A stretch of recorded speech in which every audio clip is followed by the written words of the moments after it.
So hello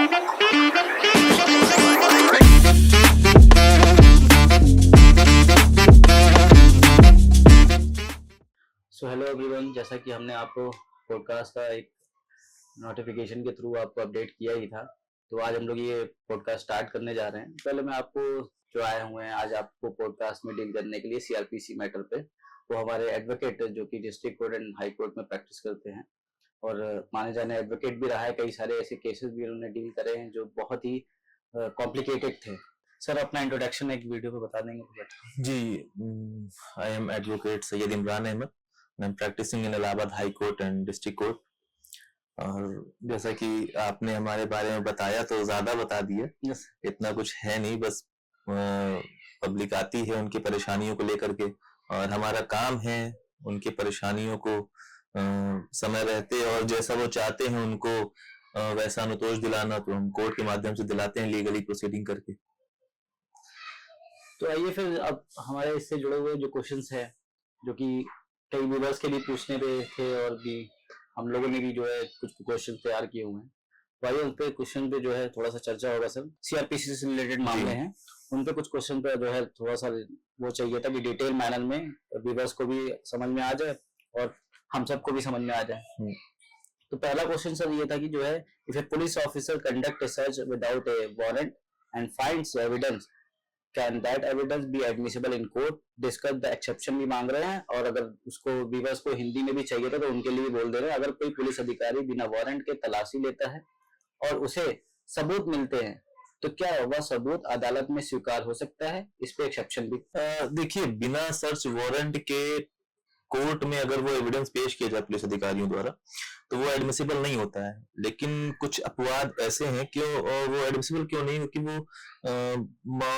मौलिक अधिकारों का हनन है।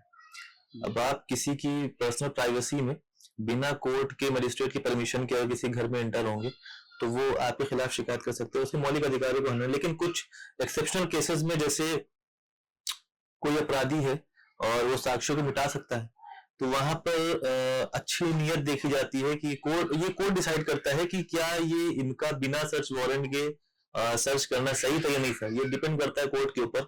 और पुलिस अधिकारियों को भी चाहिए, वो भी ये देखते हैं कि हम अगर बिना सर्च वारंट के जाएंगे तो वारंट लेने से पहले क्या ये एविडेंस को मिटा सकता है, या एक्सेप्शनल होते हैं कि अगर ये नियत पर डिपेंड करता है, कोर्ट उसको देखती है कि इनकी नियत क्या थी एविडेंस कलेक्ट करने के लिए। तो अगर वो नियत सही होती है तो कोर्ट उसको एडमिसिबल मान सकती है और उसको अलाउ कर सकती है। अदरवाइज ज्यादातर केसेस में वो एडमिसिबल नहीं होता है। So sir, the next question is, in what circumstances can a magistrate refuse to grant bail even if the accused meets all the legal requirements? जो कि हिंदी में जैसे कहेंगे, किन परिस्थितियों में मजिस्ट्रेट जमानत देने से इनकार कर सकता है भले ही अभियुक्त सभी कानूनी आवश्यकताओं को पूरा करता हो?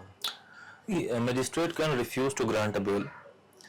अब उसके कुछ पॉइंट्स हैं, जैसे अगर कोई अपराधी होता है तो अगर उसने हीनियस क्राइम किया हो और कोर्ट को ये संशय हो कि अगर उसको जमानत दिया जाए तो ये साक्ष्यों के साथ छेड़छाड़ कर सकता है, या तो फिर वो गवाहों को धमका सकता है, और या तो फिर वो व्यक्ति जो है वो समाज के लिए खतरा है, पब्लिक की सेफ्टी के लिए वो खतरा है, और या तो फिर वो इन्वेस्टिगेशन में छेड़छाड़ कर सकता है, और या तो फिर वो फरार हो सकता है। मतलब कि अगर हमने उसको बेल दे दी, वो दोबारा कोर्ट में आए या ना आए, इन्वेस्टिगेशन के साथ पुलिस जो इन्वेस्टिगेशन कर रही है उस इन्वेस्टिगेशन को सुचारू रूप से जारी रखने दे या ना दे, और उसमें हस्तक्षेप करे, और गवाहों की जान को खतरा से लेकर के गवाहों को धमकाना या उनका बयान बदलने के लिए, जैसा कि आमतौर पर देखा जाता है। तो इन सभी परिस्थितियों को ध्यान में रखते हुए कोर्ट यही देखती है, अगर ऐसा कोई व्यक्ति है तो उसकी बेल जो है वो खारिज कर देती है, बेल नहीं देती है। और अदरवाइज अगर सारे लीगल नीड्स को वो फुलफिल कर रहे हैं तो बेल ग्रांट कर सकती, कोई प्रॉब्लम नहीं उसमें। जैसे कि सर आपने अभी कहा उस लाइन में कि जो है बेल अगर मान लीजिए दे दिया और बेल देने के बाद वो मान लीजिए कहीं दूसरे स्टेट या दूसरे कंट्री भाग जाते हैं, तो उस चीज़ों में थोड़ा सा प्रॉब्लमेटिक हो जाता है सोसाइटी में कि तो ये पुलिस के ऊपर सवाल खड़ा करता है। फिर पुलिस भी कटघरे में खड़ी होगी, उससे उनसे सवाल किए जाएंगे। फिर एक क्रिमिनल केस चल रहा है तो फिर पुलिस एक्ट के तहत भी उनसे भी सवाल जवाब होगा। तो but sir right to bail एक एक्यूज का भी तो राइट है। राइट टू बेल एक्यूज्ड का है, जरूर है, लेकिन अब वो अगर हम आपके घर में मान लीजिए सरकार एक कभी कुछ टाइम पहले एक मसला आया था कि एक अपराधी था, ज्यादातर लोग स्टेट लाइन जमीन में घर बना के रह रहे हैं, ठीक है, अब सरकार कुछ नहीं बोल रही है, घर बना के रह रहे हैं आप। अब अगर वो एक मर्डर निकल गया, अपराधी निकल गया, तो उसका घर गिरा दिया गया। तो क्यों गिरा दिया गया? क्योंकि वो सरकारी जमीन है, आप रह रहे, अभी तक को सरकार ने कुछ नहीं बोला आपसे। अब आप अपराधी निकल गए तो सरकार ने कहा कि हमारी जमीन से हटिए। अगर वो फ्री वर्ल्ड पर जमीन थी, आपका घर था, सरकार नहीं गिराती। बिल्कुल, वो तो स्टेट लैंड जमीन थी, आप बना कर रहे थे, सरकार ने कुछ नहीं बोला। तो इसी तरीके से एक इंसान, वो उसका अधिकार है बेल के लिए, उसको बेल अगर मिल जाती तो समाज के लिए खतरा है। एक इंसान को बचाने के लिए हम पूरे समाज को तो नहीं कर सकते। और अगर उस इंसान को कुछ देर के लिए अंदर रखा जाए, उसको बेल ना दी जाए, तो इन्वेस्टिगेशन कायदे से हो जाएगी। अगर उसने इन्वेस्टिगेशन में छेड़छाड़ कर दी तो। एक चीज और है, बेल रिफ्यूज करने का सबसे बड़ा कारक होता है कि उसका अपराधी आदी होना, अपराध का आदी होना, कि वो उसका क्रिमिनल रिकॉर्ड देखा जाता है कि वो एक ही अपराध को बार बार कर रहा है या नहीं कर रहा है। अच्छा, उसके क्रिमिनल रिकॉर्ड, क्रिमिनल हिस्ट्री उसकी क्या है। तो अगर उसकी क्रिमिनल हिस्ट्री ज्यादा है कि वो अपराध को बार बार कर रहा है, तो फिर उसकी बेल रिफ्यूज हो जाती है, नहीं मिलती। जैसे कि मैंने भी कई बार सुना कि अगर ऐसे आप बार बार, मतलब कई सारे क्राइम्स केसेस आपके ऊपर चल रहे हैं, क्रिमिनल केसेस, तो उस पर क्या होता है कि कभी कभी पुलिस जो है, जो एफआईआर अगली रिपोर्ट होती है, तो उसको एनसीआर में डाल देती है। हाँ, नहीं, जब फिर भी जब कोर्ट में अगर आप बेल के लिए एप्लीकेशन डालते हैं, तो जो स्टेट के वकील होते हैं उनसे उसकी क्रिमिनल हिस्ट्री मांगी जाती है। स्टेट खुद प्रोवाइड कराते हैं कोर्ट को कि ये इनकी क्रिमिनल हिस्ट्री है, उसी के आधार पर ही बेल होती है। आपकी क्रिमिनल हिस्ट्री क्या, आप साफ सुथरा इंसान है या आपके क्रिमिनल रिकॉर्ड्स और भी हैं? अच्छा अच्छा जी, उसके आधार पर ही आपको बेल मिलती है। सो सर, नेक्स्ट क्वेश्चन है, how does the principle of double jeopardy apply under the CrPC and are there any exception to this rule? जैसे कि हिंदी में बोलते हैं तो सीआरपीसी के तहत दोहरे खतरे का सिद्धांत किस प्रकार लागू होता है और क्या इस नियम के कोई अपवाद हैं?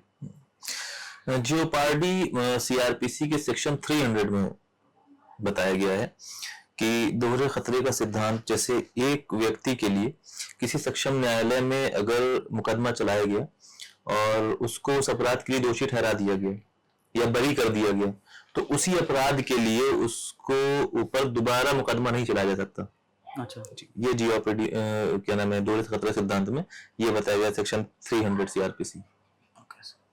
तो इसे कोई एक्सेप्शन भी है सर? एक्सेप्शन जैसे मान लीजिए किसी व्यक्ति का नाम है रोहन, अब उसके ऊपर कोई चोरी का मुकदमा चला, अब उस चोरी के मुकदमे एक सक्षम न्यायालय में चला और उसको वहां पर दोषी ठहरा दिया गया, उसकी सजा वहां पर कोर्ट ने बता दी। अब उसी कोर्ट में आप उसी मुकदमे के उसी केस के लिए दोबारा केस नहीं फाइल कर सकते हैं। अच्छा। कि एक ही अपराध के लिए 2 बार मुकदमा किसी सक्षम न्यायालय में चलाया जा सकता। जेओपार्डी इसी में बताया गया सेक्शन 300 सीआरपीसी में कि एक अपराध के लिए एक ही कोर्ट में मुकदमा चलेगा एक व्यक्ति के लिए। अच्छा जी, मतलब कोई भी क्रिमिनल अगर है, कोई भी अक्यूज्ड है, अगर क्राइम किया हुआ है, तो अगर वो उस क्राइम पे ट्रायल पहले से चल चुका है, जजमेंट आ चुके हैं, तो वो फिर दोबारा जो है उसको दोबारा, मतलब उसी के लिए नहीं। अब जैसे आपको किसी एक लोअर कोर्ट में आपके ऊपर कोई केस चला और आपको सजा मिल गई, अब आप उसकी अपील कर सकते हैं, लेकिन अपील अब उसी कोर्ट में नहीं होगी ना, अपील तो हायर कोर्ट में होगी। अपील कर सकते हैं, अपील कर सकते हैं अब, लेकिन मुकदमा सेम मुकदमा एक ही अपराध के लिए नहीं चलाया जा सकता है। जेओपार्डी इसी के लिए बनाया गया है और इसी का पूरा डिस्क्राइब किया गया सेक्शन 300 सीआरपीसी में। Okay, thank you sir. So the next question is sir, can a confession made to a police officer be used as evidence in court? What are the implications of the CrPC on such confession? Hindi में कहे तो क्या police अधिकारी के सामने दिए गए एक बालिया बयान को अदालत में सबूत के तौर पर इस्तेमाल किया जा सकता है? ऐसे एक बालिया बयानों पर सीआरपीसी की क्या निहितार्थ है? इंडियन एविडेंस एक्ट 1872 के सेक्शन 25 में ये बताया गया है कि पुलिस के जो बयान लेती है और जो पुलिस के सामने जो कन्फेशन होता है वो कोर्ट में एडमिसिबल नहीं होता है। अब इसी के आगे इंडियन एविडेंस एक्ट 1872 सेक्शन 26 पढ़ेंगे तो उसमें लिखा है कि कन्फेशन के लिए अगर पुलिस अधिकारी के सामने या पुलिस अधिकारी द्वारा कन्फेशन लिया जा रहा है तो उसमें एक मजिस्ट्रेट का होना बहुत जरूरी है। अच्छा। बिना मजिस्ट्रेट की उपस्थिति में लिया गया बयान एडमिसिबल नहीं होगा कोर्ट में, क्योंकि बीएनएसएस में यही आया है कि वजह इसकी बताई गई है कि ये अगर सिर्फ पुलिस अधिकारी हो और अपराधी से कन्फेशन या किसी नॉर्मल पर्सन से कन्फेशन ले, तो उसमें साक्ष्यों के साथ हेरफेर या बयान के साथ हेरफेर पुलिस द्वारा किया जा सकता है। तो इस वजह से उसमें एक मजिस्ट्रेट का होना, उनकी उपस्थिति होना जरूरी है, तभी उस कन्फेशन को मान्य होगा, अदरवाइज नहीं। सर मजिस्ट्रेट भी जैसे मान लीजिए कौन से क्लास का होना चाहिए? क्लास को वो जब 164 का बयान होता है तब ये होता है कि मजिस्ट्रेट की भी वो देखी जाती है कि हर मजिस्ट्रेट बयान नहीं ले सकते हैं। जैसे जुडिशियल मजिस्ट्रेट जो फर्स्ट क्लास के होते हैं वही बयान 164 का ले सकते हैं। सो सर नेक्स्ट क्वेश्चन ये था अपना कि what are the legal consequences if a trial is conducted in the absence of the accused and what provision of the CrPC address situation. अगर हिंदी में बोले तो यदि अभियुक्त की अनुपस्थिति में मुकदमा चलाया जाता है तो इसके कानूनी परिणाम क्या होंगे तथा सीआरपीसी के कौन से प्रावधान इस स्थिति से निपटते हैं? देखिए, अभियुक्त की उपस्थिति में अनुपस्थिति में मुकदमा चलाने से मुकदमा पहली चीज तो अमान्य है, क्योंकि उनको सूचना देनी जरूरी है, वो उनका मौलिक अधिकार है। बिना उनके एब्सेंस पर प्रेजेंस पर आप मुकदमा नहीं चला सकते हैं। अब मान लीजिए अगर मुकदमा चल गया, मान लीजिए कोई एक व्यक्ति है जिसने चोरी की और बिना उसके प्रेजेंस के मुकदमा चला और कोर्ट ने उसको दोषी ठहरा दिया, तो जब बाद में उसको पता चलता है तो बाद में वो अपील कर सकता है, भाई मुझे पता ही नहीं था कि मेरे खिलाफ क्या मुकदमा चल रहा है, तो मुझे सुनने का या अपने एविडेंस पेश करने का मौका ही नहीं मिला, तो फिर वो अपील कर सकता है। अब सीआरपीसी की धारा 273 ये कहती है कि अभियुक्त के प्रेजेंस में मामले की सुनवाई होनी चाहिए, सिवाय उन मामलों के जहां पर उसकी आवश्यकता नहीं है, सिर्फ वहीं पर उसकी प्रेजेंस का जरूरत नहीं है, बाकी हर जगहों पर अभियुक्त को हाजिर होना चाहिए। और सीआरपीसी की धारा 317 कहती है कि या तो वहां पर आवश्यकता नहीं जहां पर अभियुक्त जो है अपना प्रतिनिधित्व करवाता है एक वकील से और उसके वकील रिप्रेजेंट करता है उसको और अपना पक्ष रखते हैं ऑन बिहाफ ऑफ अक्यूज, तो वहां पर जरूरत नहीं है। ये दो सेक्शन है, सेक्शन 273 जो कहती है कि सिर्फ वहां पर जहां पर अक्यूज की जरूरत नहीं है उसको उस एक्सेप्शन को छोड़ करके बाकी सभी जगहों पर अक्यूज का होना जरूरी है।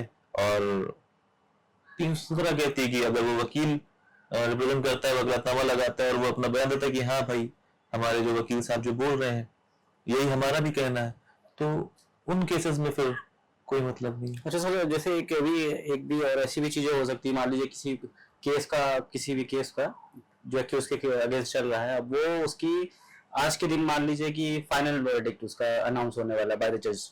अब फाइनल वर्डिक्ट आने वाला है, लेकिन अब उस केसेस में सडनली एक्यूज का जो है कोई मेडिकल इशू हो जाता है, अब वो मान लीजिए मेडिकल इशू की वजह से वो हॉस्पिटलाइज हो जाता है, तो क्या वो वर्डिक्ट स्टिल कंसिडर करेगा कि ये पोस्टपोन होगा? ना, अगर तो उसकी हाजिरी जरूरी थी कोर्ट में, उसका बयान बचा था या उसको अपना पक्ष रखने के लिए उसको कोई अवसर दिया गया था कि कोई एविडेंस पेश करना है तुम्हें, या उसकी प्रेजेंस जरूरी थी, तब तो उनके वकील जो एक एडजमेंट एप्लीकेशन देते हैं कि ये वजह से वो कोर्ट में हाजिर नहीं हो सकते, तो इस डेट को जो है थोड़ा सा बढ़ा दी जाए, तो उस डेट को बढ़ा दी जाती है। अगर उनकी हाजिरी से कोई इफेक्ट नहीं पड़ता है केस में, तो उनका एक्सीडेंट हुआ है तो कोई बात नहीं, फिर सजा तो सुना दी गई है, उनका पहले मेडिकल ट्रीटमेंट होगा, जब वो हॉस्पिटल से आ जाएंगे तब उनको जेल भेजा जाएगा। अच्छा, ये भी चीज है। तो मतलब सर मैं तो समझ रहा हूँ जैसे कि कई अब प्रैक्टिसेस में जैसे देख रहे हैं कि कोर्ट से एडजर्नमेंट के लिए अगर बोलते हैं तो कई बार जजेस जो है डांट फटकार कर देते हैं। हाँ, क्योंकि भाई ये बताया ना कि आदि किसी काम को की आदत पड़ जाना, कि होते हैं कुछ लोग कि एडजमेंट एप्लीकेशन का गलत उपयोग जी जी जी डेट को बढ़ाने के लिए कि आज भी आया कल भी आया, अपोजिट पार्टी साक्ष्य पेश कर रही है, उनको आर्ग्यूमेंट करना है, और एक साल में वो सिर्फ एडजमेंट एप्लीकेशन लगा लगा के डेट को बढ़ा रहे हैं। तो ये सिर्फ एक्सेप्शन केसेस देखे जाते हैं कि यहाँ पर अभियुक्त की जरूरत है कि नहीं है। अगर उनका हाजिर होना कोर्ट में जरूरी है तब तो ठीक है, फिर उसको एडजेंट किया जाएगा एक डेट के लिए कि हाँ उसका एक्सीडेंट हो गया, और उस एक्सीडेंट को भी आपको दिखाना है उनके मेडिकल रिपोर्ट्स कोर्ट में। हाँ, वो अलाउ कोर्ट तब करेगी डेट अगली, अदरवाइज कोई मतलब नहीं है। Thank you, sir. This question, sir, is under what conditions can a victim of a crime file a complaint directly before a magistrate without going through the police according to the CRPC? अगर हिंदी में कहे तो CRPC के अनुसार किन परिस्थितियों में अपराध का पीड़ित पुलिस के माध्यम से जाने के बिना सीधे मजिस्ट्रेट के समक्ष शिकायत दर्ज करा सकता है? हाँ, करा सकते हैं। जैसे लेकिन आपको पहले एक एप्लीकेशन पुलिस को आपने दिया, पुलिस स्टेशन में जाकर के आपने FIR के लिए कि हमारे साथ ये चीजें हुई हैं, तो FIR के लिए आपने दिया, पुलिस ने FIR नहीं की, तो आप मजिस्ट्रेट के पास CRPC की धारा 156(3) के तहत एप्लीकेशन फाइल कर सकते हैं। लेकिन लोग गलती यही करते हैं कि 156(3) से पहले आपको जरूरी है कि 154(3) का कंप्लायंस करना। ठीक, अब 154 का कंप्लायंस कैसे हो कि पुलिस के आला अधिकारियों के पास आपने एप्लीकेशन दिए नहीं दिए, मतलब आपने SP के पास या SSP के पास या कमिश्नर के पास आपने एप्लीकेशन दी है, अगर उन्होंने कोई कार्रवाई नहीं की है या पुलिस स्टेशन में इंस्पेक्टर को डायरेक्ट नहीं किया है कि आप FIR करिए, तो आप मजिस्ट्रेट के समक्ष प्रस्तुत होकर 156(3) का एप्लीकेशन देंगे, और जो मजिस्ट्रेट है वो पुलिस को डायरेक्ट करेगी कि इसकी रिपोर्ट मुझे दी जाए कि ये एप्लीकेशन जो आई थी इसमें क्या क्या कार्रवाई हुई। और अब इसी को जो BNSS आ गया है, BNSS में 156(3) अभी तक जो CRPC में चल रहा था, BNSS में इसको 175 कर दिया गया। अच्छा, हाँ, 175 कर दिया गया। अब इसमें क्या है कि मजिस्ट्रेट पुलिस से रिपोर्ट मांगता है, और हर 14 दिन 2 सप्ताह, हर 2 सप्ताह की डायरी, पूरी केस डायरी की क्या क्या इस केस में हुआ है वो मांगता है। फिर उसके आधार पर मजिस्ट्रेट ऑर्डर करता है कि इसमें FIR की जाए या नहीं की जाए। और ऐसे भी केसेस होते हैं कि जब वो रिपोर्ट देखता है, पुलिस रिपोर्ट देखते हैं और उनको सही समझ में मजिस्ट्रेट को नहीं आता है, तो वो मुकदमा खारिज हो जाता है कि नहीं ये FIR के लायक नहीं है। मान लीजिए कोई झूठा FIR कराने की कोशिश कर रहा है, किसी को फंसाने की कोशिश कर रहा है, तो पुलिस रिपोर्ट के द्वारा ये साबित हो जाता है कि ये FIR करने लायक है या नहीं है, तो फिर वो खारिज भी हो जाती है।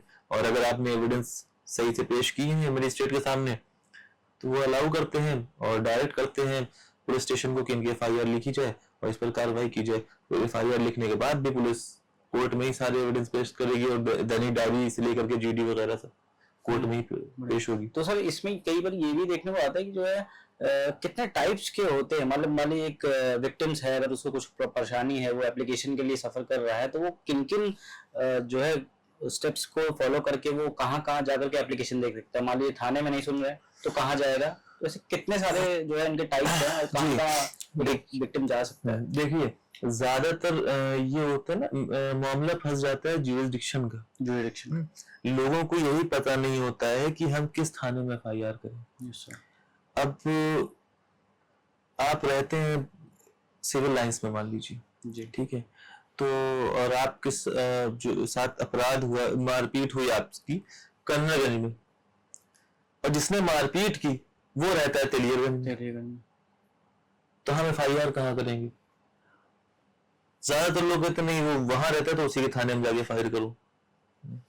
आपके साथ घटना कहाँ हुई वहां पे आप कराएंगे, जहां पर आपके साथ घटना हुई है, जहां पर अपराध हुआ है, वहां वो उसका जुरिसडिक्शन क्या है। आपके साथ घटना कन्नरगंज थाने में मारपीट हुई है तो आप कन्नरगंज थाने में ही FIR दर्ज कराएंगे, ठीक है, ना कि अपने थाने में या उसके थाने में। तो अगर पुलिस स्टेशन में आप गए, इंस्पेक्टर को आपने या चौकी इंचार्ज को या थाना इंचार्ज को आपने एप्लीकेशन दी और वो नहीं सुनवाई कर रहे हैं, तो आप उनके आला अधिकारी के पास चले जाएं, आप SSP के पास चले जाएं। अब इलाहाबाद तो कमिश्नरेट हो चुका है, आप कमिश्नर के पास चले जाएं सीधा, वहां पर अपनी एप्लीकेशन दें, वो भी नहीं सुन रहे हैं तो फिर आप सीधे मजिस्ट्रेट के पास जाओ, वो सारे एविडेंस पेश करें कि हम कमिश्नर के पास भी गए थे, हम पुलिस के पास भी गए थे, लेकिन हमारी सुनवाई नहीं हुई और FIR इन्होंने नहीं फाइल की। तो मजिस्ट्रेट फिर पुलिस से रिपोर्ट मांगता है कि भाई क्यों नहीं FIR की। क्या क्या सर्कमस्टेंसेस आपके पास थे, या इसमें आपने क्या इन्वेस्टिगेट किया था कि आपको जरूरत नहीं पड़ी एफआईआर करने की। तो आप इंस्पेक्टर को तलब करा सकते हैं और उनसे पूछताछ कोर्ट खुद करेगी, पुलिस उनसे रिपोर्ट मांगेगी, तो उसके आधार पर अगर मजिस्ट्रेट को वो सही समझ में आएगा तो वो अलाउ करेगी कि आप इनके एफआईआर लिखिए और फिर से इन्वेस्टिगेट करिए।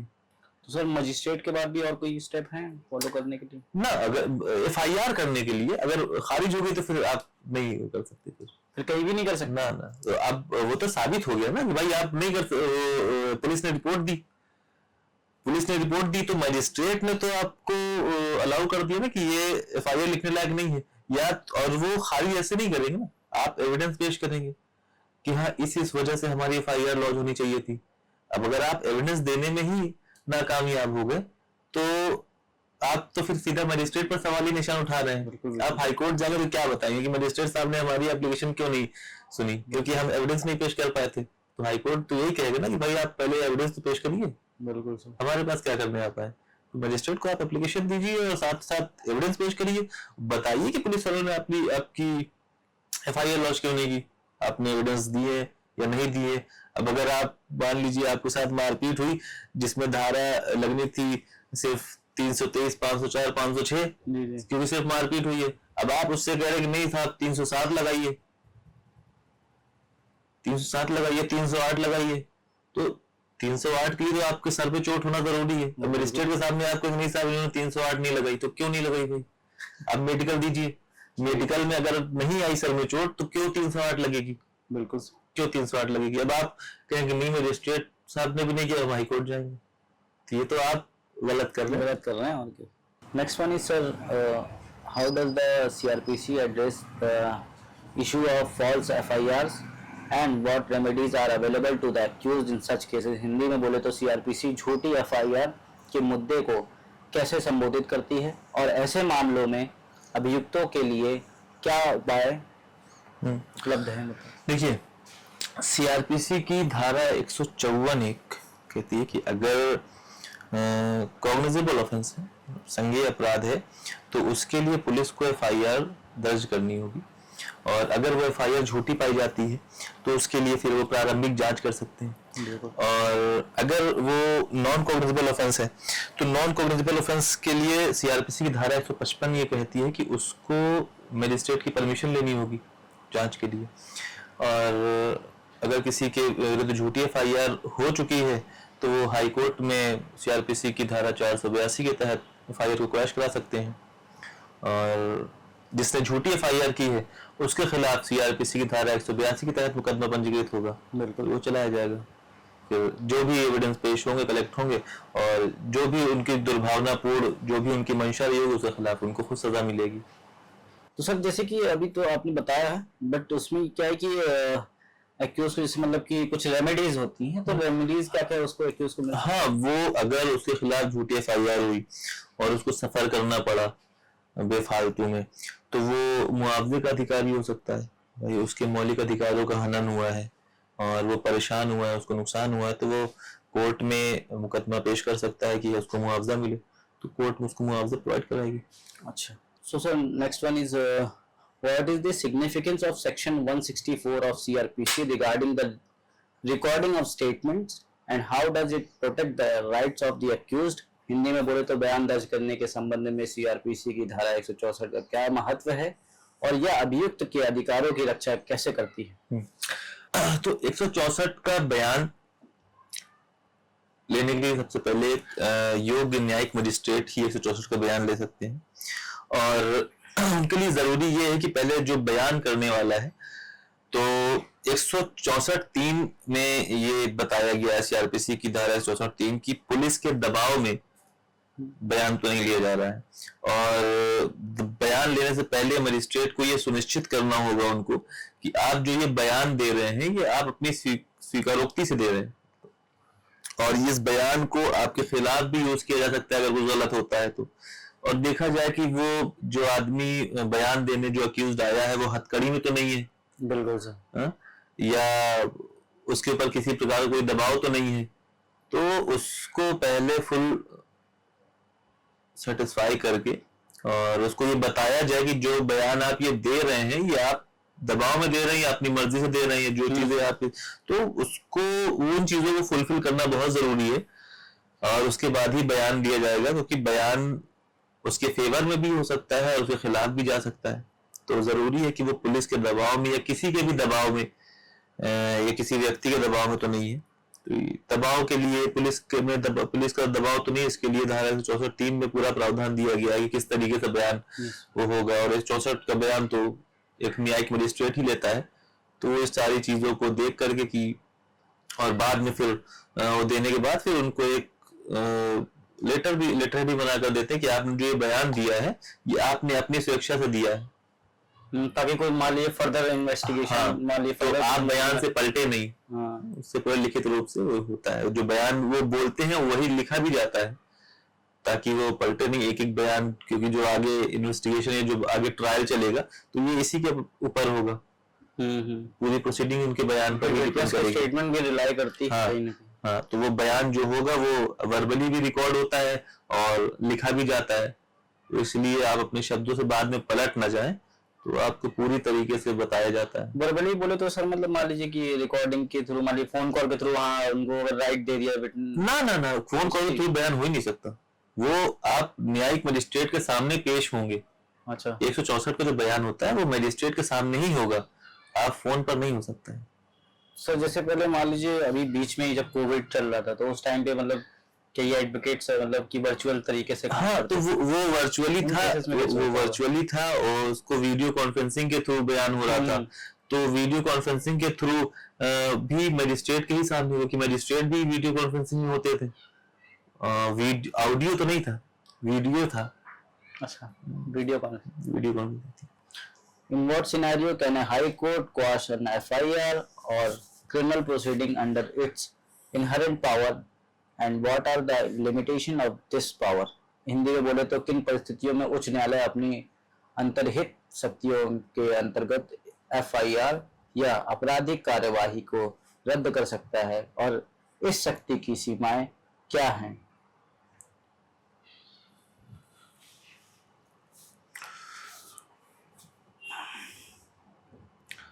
Okay, in civil procedure code proceeding, High Court has inherited power to quash an FIR in criminal proceeding in certain scenarios, just like first of all, lack of prima facie.